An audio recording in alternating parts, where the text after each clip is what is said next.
कि यही कांग्रेस है जिसने जगजीवन राम जैसे व्यक्ति को खड़ा कर दिया बाबा साहब खिलाफ, और बाबा साहब को 2-2 बार जीतने नहीं दिया, फिर बाबा साहब हताश निराश नहीं हुए। बहुजन महापुरुषों की विचारधारा, यदि आप उसे जीवित रखना चाहते हैं तो मैं आपके चैनल के माध्यम से कहना चाहता हूं कि आप नेता बनने का, क्योंकि ये दौर जो चल रहा है, लोग पहले सामाजिक संगठन बनाते हैं और सामाजिक संगठन बना के भावनात्मक रूप से हमारे समाज को कुछ लोग ब्लैकमेल करते हैं और फिर राजनीतिक पार्टी बना लेते हैं और उनके साथ ज़्यादा लोग नहीं होते और लेकिन वो समाज को गुमराह करने का काम करते हैं, समाज को तोड़ने का काम करते हैं, बहन जी की बुराइयां करते हैं। ऐसे लोगों से मैं कहना चाहता हूं कि बहन जी का आप संघर्ष देखें और ज़मीनी स्तर पर देखें, क्योंकि यदि आपका आज समाज संगठित है, यदि आप अगर कहीं संगठित है तो बहुजन समाज में संगठित है, बहुजन समाज पार्टी में संगठित है, क्योंकि बहुजन समाज पार्टी ही एक राष्ट्रीय पार्टी और उस राष्ट्रीय पार्टी के हिसाब से आप पूरे देश के अंदर आपकी अपनी पहचान है। अगर ये बहुजन समाज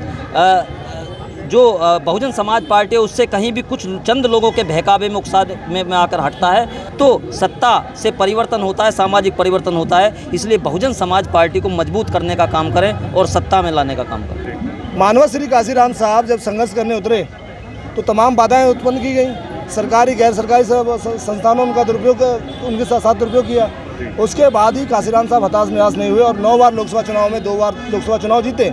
क्या उनको भी हताश निराश होकर घर नहीं बैठ जाना चाहिए था? देश की किसी भी जाति की महिला घर से बाहर शाम को निकलने में डरती थी। उस समय इस देश की 21-22 साल की एक नौजवान युवती आदरणीय बहन कुमारी मायावती जी इस देश के सम्मान के लिए, खासकर इस देश के दबे कुचले महिलाओं और पुरुषों के लिए आगे आई। तो आज हमें उन पर गर्व होना, वो हताश निराश होकर बैठ जाती तो हमारा क्या होता। नमस्कार, मेरा नाम है सुरेंद्र सिंह और आप देख रहे हैं SM न्यूज़। दिल्ली यूनिवर्सिटी पर हम लोग खड़े हैं। सुदेश आर्य जी हमारे साथ मौजूद हैं, दिल्ली के प्रभारी हैं। स्वागत है आपका हमारे चैनल में। पहले तो आपके चैनल और आपके SM न्यूज़ को, आपको भी मैं जय भीम बोलता हूँ, आपके सारे व्यूवर्स को जय भीम बोलता हूँ कि आप लगातार इस मूवमेंट को तरोताज़ा करने के लिए और ख़ासकर बहुजन समाज की उम्मीद बनने के लिए आप संघर्ष कर रहे हैं। इसके लिए आप विशेष तौर पर साधुवाद हैं, क्योंकि हम लोग लगातार देखते हैं SM न्यूज़ टोटली बाबा साहब काशीराम साहब आदरणीय बहन जी के उसूलों पे चल रहा है, तो इसलिए हम लोग आपको ज़्यादा वरीयता भी देते हैं। धन्यवाद। मैं आपको बता दूं हमारे साथ एडवोकेट प्रदीप कुमार अशोक भी हैं, जो किसी नाम तारीफ के मोहताज नहीं है, लगातार ज़मीनी स्तर पर पहुंचते हैं, बसपा के समर्थक भी हैं। आज मेरे पीछे आप जितनी भीड़ देखेंगे, बसपा के समर्थकों ने पूरी यूनिवर्सिटी को नीला नीला कर दिया है। डॉक्टर रितु के समर्थन में यहाँ पर बसपा समर्थक पूरी दिल्ली से यहाँ पर आए हैं। क्या लगता है कि इस तरीके के आंदोलन लगातार हो रहे हैं, जयपुर में हो रहे हैं, MP में हो रहे हैं, एट्रोसिटी लगातार हो रही हैं, न्याय मिलने का कुछ किसी को मौका नहीं मिल रहा है कि भैया न्याय मिलेगा नहीं मिलेगा, तो क्या लगता है किस तरीके से न्याय मिल पाएगा पूरे देश की जनता को? भाई हमें बताएं। सुरेंद्र सर, पहले तो ये पहला मामला नहीं है जी। फर्स्ट ऑफ ऑल तो ये है, ये पहला मामला नहीं है जहाँ पर शिक्षण संस्थानों के साथ साथ भारत के जो सरकारी संस्थान हैं वहाँ पर हमारे जो पढ़ाने वाले शिक्षक हैं, जो हमारे पढ़ने वाले छात्र हैं, उनके साथ आए दिन इस तरह के शोषण अत्याचार होते हैं। लेकिन ये जो हमारी मुद्दा जो आप सामने आया है, इससे पहले रोहित बोमला का आपने नाम सुना, इससे पहले आपने नेहा गोल्डी का नाम सुना, इससे पहले अभी पीछे IIT अनिल कुमार का नाम सुना। तो तमाम इस तरह संस्थागत जो मर्डर हो रहे हैं, खासकर जो संस्था में बैठे मनवादी विचारधारा के जो प्रिंसिपल हैं, डीन हैं, जो वहाँ के संस्थापक हैं, वो इस तरह लगातार कर रहे हैं। तो इस सभी का उपाय तो हमें ढूंढना पड़ेगा। कब तक हम पूरे देश में डंडा लेकर धरना प्रदर्शन पे लगे रहेंगे? हमको सोचना चाहिए कि आज हम ऋतु जी के साथ खड़े हैं, कल हमारी बहन बेटी के साथ भी होगा कॉलेज विश्वविद्यालय में।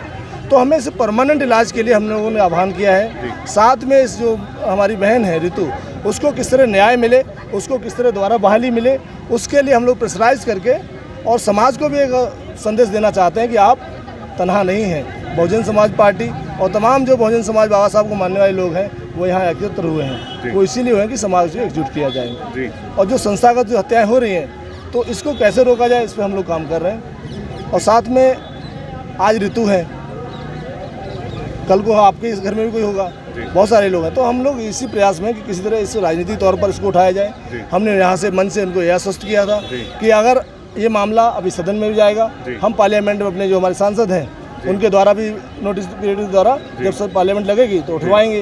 तो उन्होंने कहा ठीक है, तो बहुत अच्छी बात है। हम यहाँ पर सिर्फ गाल बजाई करते रहे, उससे हमारा भला नहीं होने वाला। किस तरीके से मिलेगा न्याय? न्याय तो देखो, हम फिर कह रहे हैं सामाजिक न्याय की बात करते हैं, सामाजिक परिवर्तन की बात नहीं करते। सामाजिक न्याय किनसे उम्मीद कर रहे हैं? जो लोग अत्याचार कर रहे हैं, जो लोग शोषण कर रहे हैं, जो सत्ता में है, आप उनसे सामाजिक न्याय की बात कर रहे हैं। वो जो अत्याचार करने वाला न्याय कैसे दे देगा आपको? तो मेरा ये मानना है, अगर सामाजिक न्याय चाहिए तो सामाजिक परिवर्तन पहले करना पड़ेगा। सामाजिक परिवर्तन बिना शासक बने नहीं होने वाला। आप कुछ भी कर लो। इसका प्रयास हमें आज करना है, अभी करना है, पीछे भी लोग करते आए, हमारे महापुरुषों ने किया है और हमारे आदरणीय नेता बहन जी भी कर रही हैं। और हमारे आने वाली जो पीढ़ी है जो उस बात को समझ गई है कि इस सामाजिक न्याय को अगर लेना है तो सामाजिक परिवर्तन के लिए सत्ता का होना बहुत जरूरी है। बताया जाता है कि बसपा सड़कों पे नहीं आती थी, लेकिन आकाश आनंद ने जिस तरीके से दौड़ लगानी शुरू करी है, या यूं कहें कि उन्होंने जो सैलाब के तरीके से काम करना शुरू करा है, तो क्या लगता है, जैसे आप प्रदेश के अधिकारी हैं, दिल्ली प्रदेश आपके उसमें आता है, तो दिल्ली के प्रदेश के नहीं पूरे प्रदेशों के लोग एक्टिव हो गए हैं, क्या कहना चाहेंगे? देखिए, वो हमारे राष्ट्रीय नेता हैं और नौजवान साथी यहाँ यूथ आइकॉन हैं और आदरणीय बहन जी ने कहा भी है और एक बार नहीं, लगातार 5-10-15 साल से लगातार कह रही हैं कि बहुजन समाज पार्टी 50% ज़्यादा यूथ को रिप्रेजेंट करेगी।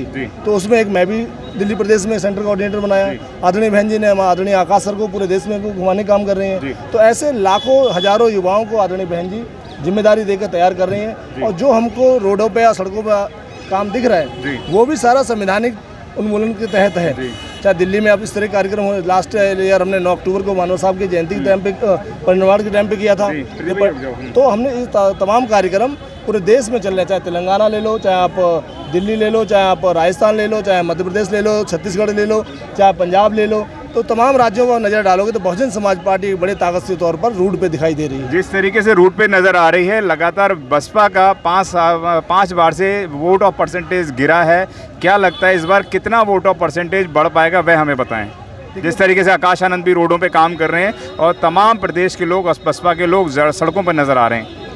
आज की डेट में पूरे देश में अगर कोई आस है तो बहुजन समाज पार्टी और उसकी नेता आदरणीय बहन जी हैं। और वोट ऑफ परसेंटेज की बात है तो आप अगर देखोगे तो ये वोट परसेंटेज तो वेव की तरह है। आज हम नीचे जाए दिखाई दे रहे तो हम कल ऊपर भी आएंगे और पहले हम नीचे भी थे। 1984 में पार्टी बनी तो हमारा क्या वोट ऑफ परसेंटेज था, 96 में क्या था, 2000 में क्या था, 2007 में क्या था और फिर उसके बाद क्या हुआ।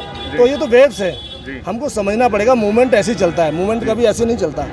तो मूवमेंट जब ऐसे चलता है जो हम नीचे जा रहे हैं तो ऊपर भी आएंगे। कितना गिराव पड़ता है वो देख रहे हैं अपना। डेफिनेटली हम पूरे देश बहन जी ने भी कहा है कि बिना बैलेंसिंग पावर के सरकार नहीं बनेगी, तो कहाँ देखते हैं? हम पूरे देश में जिन जिन राज्यों में चुनाव है हमें विश्वास है कि पूरे से हम बैलेंस ऑफ पावर ही नहीं, हो सकता है कि वहाँ पर हमारे बिना सरकार ना बने और सरकार का हम अहम हिस्सा बने। जैसे उत्तर प्रदेश में बहन जी 3 बार मुख्यमंत्री बनी, हमारे कम विधायक थे लेकिन मास्टर की हमारे पास थी।